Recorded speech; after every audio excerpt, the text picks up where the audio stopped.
Welcome back to English Out Loud. I'm Jake. And I'm Annie. So glad you're here with us today. This is the podcast where two friends have real conversations about everyday topics in natural English. And each episode, 5 useful words or phrases sneak into the conversation. You don't even see them coming. Like little English ninjas. Exactly. Silent but effective. If you're new to the channel, welcome. Please hit subscribe so you never miss an episode. It really does help us a lot. It means the world to us, honestly. Okay, Jake, before we get into today's topic, quick question for you. Oh, I love and fear your quick questions. When you were a kid, what did you want to be when you grew up? Oh, wow. Okay. I went through a phase where I was absolutely convinced I was going to be an astronaut. An astronaut. Big dreams. Very big. I had a poster of the solar system on my wall and everything. I used to stare at it before bed and think, yeah, I'm going there. And how did that work out? Well, I never made it to space, but I did go on a very turbulent flight once, which I think counts a little. Absolutely. The spirit is there. I wanted to be a chef. Oh, really? Can you cook? I can cook exactly 3 things well, and one of them is toast. Toast is an art form. Don't let anyone tell you otherwise. Thank you. I knew you'd understand. But you know what? Even those big, silly childhood dreams tell us something. We've always had things we wanted to reach for. Which is a perfect way into today's topic. So today we're talking about goals, specifically how to actually reach them. Because I think most people are pretty good at setting goals. New year, new me, I'm going to do this and that. And then February arrives. And February arrives, yes. Suddenly the gym bag is collecting dust, and the healthy meal plan is just a notes app no one opens. So relatable. The gap between setting a goal and actually finishing it, that's what we want to dig into today. Why do we give up? What gets in the way? And more importantly, what actually works? And 5 English phrases along the way, as always. Let's go. Okay, so let's start with the basics. What does it actually mean to set a goal? Great starting point. So when you set a goal, you decide on a specific target you want to reach. Not just a vague wish, but something concrete, with a direction and ideally a plan. Like the difference between saying I want to get fit and saying I will go for a 30-minute walk every morning before work. Exactly. The first one is a wish. The second one is a goal. It's specific. It has a time. It has an action. And I think that specificity is actually what most people skip. They set goals that are too big and too vague. Right? Like, I want to learn English. That sounds great, but what does that actually mean? What does success look like? When do you know you've done it? Whereas if you say, I want to be able to hold a 5-minute conversation about my job in English by June, that's something you can actually work toward. And measure. You can check. Am I getting closer? So the first problem is goals that are too vague. What's the second problem? I think the second big problem is that people expect fast results. And when the results don't come quickly, they lose motivation. Oh yes, you start with so much energy in week 1, and then by week 3, the excitement has faded, and it just feels like work. And here's where I think the mindset shift needs to happen. You have to stop measuring success by how far you still have to go and start measuring it by how far you've already come. That's a big one. Like, instead of thinking I'm still not fluent in English, you think I could say 3 new things today that I couldn't say last month. Exactly. Progress over perfection. And the third problem, I think, is that life gets in the way. You set a goal in January when everything feels fresh and possible, and then work gets busy, something unexpected happens, you get sick, you get stressed. And you lose sight of your goal. Yes. Tell us about that phrase. So to lose sight of something means to forget about it or stop paying attention to it, because other things have pushed it out of your focus. Like, you lose sight of your original intention. Like I got so caught up in daily life that I completely lost sight of what I was working toward. Exactly. Or, it's easy to lose sight of your long-term goals when every day feels like an emergency. So true, and the tricky thing is, losing sight of a goal doesn't happen all at once. It's gradual. One skipped day becomes two, becomes a week, becomes a month. And then one day, you look up and think, wait, when did I stop doing that thing I cared about? Okay, so we've established that goals are easy to set and hard to keep. Now, what actually works? Right. So the first thing I always come back to is, take it one step at a time. I love that phrase.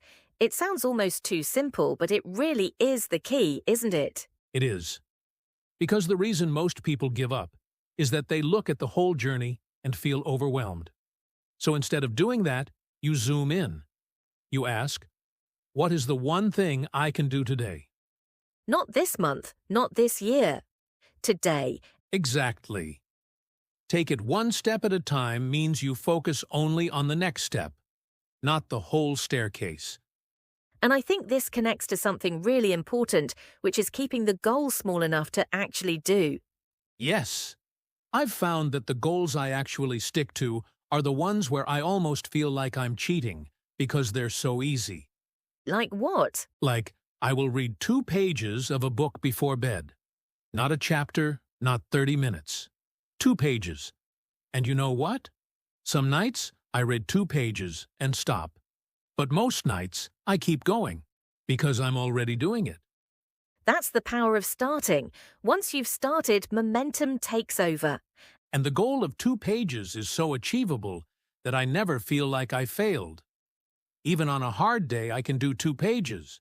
So, I keep going. I do something similar with my English practice.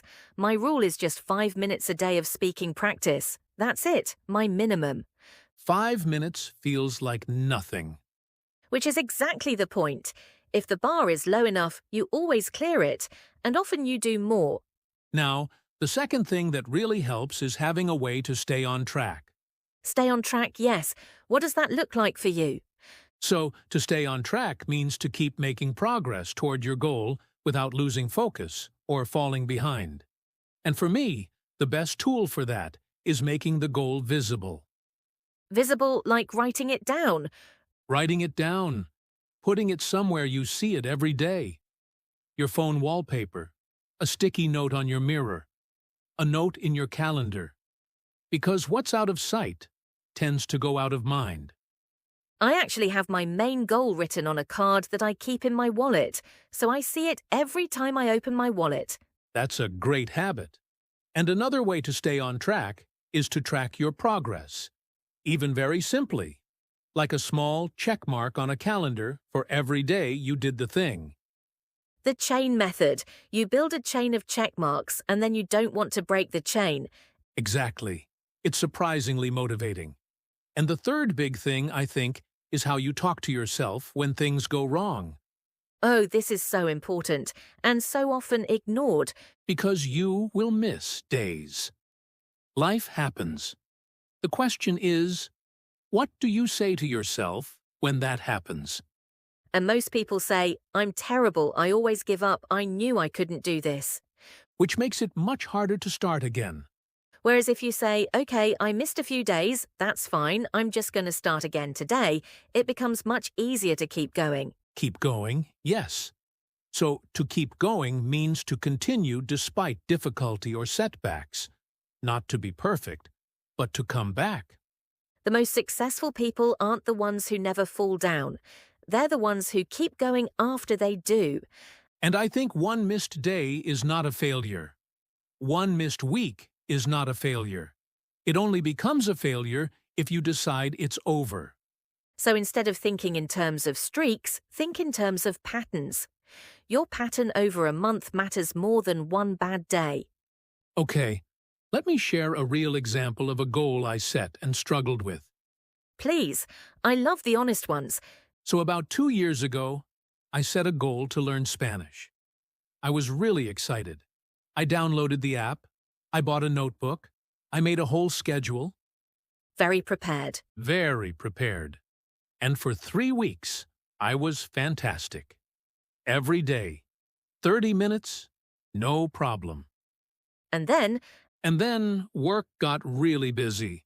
I skipped 2 days, felt guilty, skipped more days to avoid the guilt, and suddenly a month had passed, and I hadn't opened the app. the guilt spiral. I know that so well. And the thing was, I had completely lost sight of why I wanted to learn Spanish in the first place. I'd forgotten my reason. It just felt like a chore I was failing at. So what did you do? I started over, but differently. I dropped the 30-minute goal and replaced it with a 5-minute goal. No pressure, no big schedule. Just 5 minutes. And did it work? Much better. I've been doing it for over a year now. Some days 5 minutes, some days 20. But I keep going. And my Spanish is actually pretty okay now. That's such a good story. And I think the key lesson is, when a goal stops working, you don't have to give up the goal. You can just adjust the plan. Exactly. The goal is the destination. The plan is just the route. And routes can change. I have a similar story with writing. I always wanted to write more regularly, but I kept setting these ambitious goals. 1,000 words a day, 30 minutes every morning, and I kept failing. Too much pressure. Way too much. So I switched to just 1 sentence a day. 1 sentence. And that felt so ridiculous that I almost always wrote more, because once you start, it's hard to stop at 1 sentence. The 2-page rule again. Make the minimum so small it's almost embarrassing. And now I write every day, not always a lot, but every day. And over time, that adds up to something real. Okay, vocab recap time. Jake, kick us off. With pleasure. Number 1. Set a goal. To decide on a specific target you want to reach, with a direction and a plan attached. Not just a wish, a goal. Number 2, keep going. To continue making effort despite difficulty or setbacks. The most important skill for anyone working towards something.